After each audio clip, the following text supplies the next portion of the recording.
Hey, I'm Paul Sponcia. I'm the CEO of the IT company.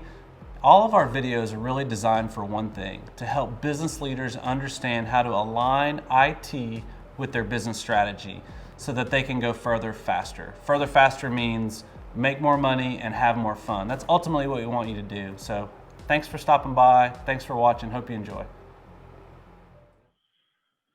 I want to talk about groups again. So we've got our buttons down the side. Activity is our activity feed. You can change this, by the way, and only look at your activity versus all activity. So that's really important. But when you're doing a chat, which is the kind of the one-to-one or one-to-many conversational topics, you can set up group chats. So when you click the little pencil up here, which creates a new one, you can type, I can type Cody and Tiger, and I can drop the arrow down, and I can call this group the golf group. We'll call it the GOAT group.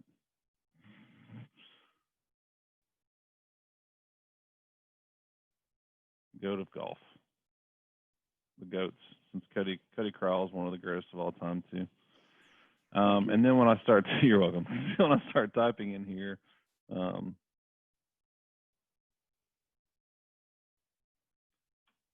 it's going to go to all of them.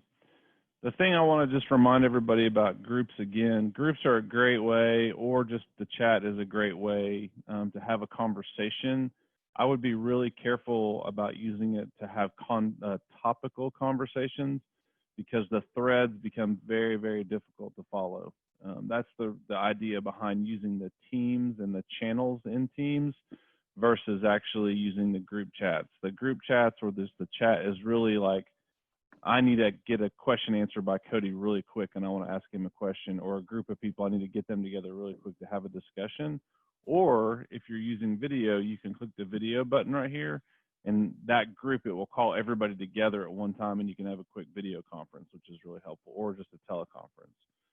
I just wanted to point out, in my experience of using it, I wouldn't rely on the chat for history. I mean, it's there, it's hard, but you don't want to, you don't want to search it. It's a scroll forever.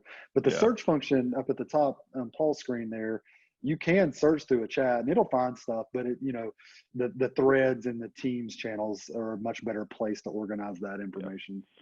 If it's topical, if it's about a project or about something that you want to have contained in the threaded discussion, you want to use the team itself. The chat is really, again, for kind of ad hoc conversations. I do want to remind everybody that you can do the pop outs. At least I thought you could. I don't see it on here now.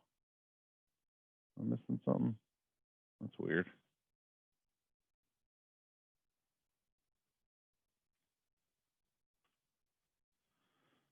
Historically, I don't know what's taking place.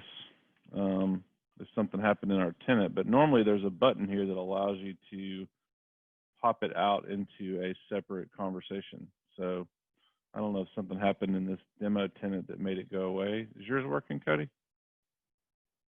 Not in the web. My full tenant still is, but not in the web. So probably doesn't work on the maybe on the web version for some reason, but the actual client that you install, it works. But there's a button that'll show up right here that has like a little arrow pointing up, and you click that and it pops the conversation out separately, which is really helpful when you're trying to use Teams and have a separate conversation at the same time. So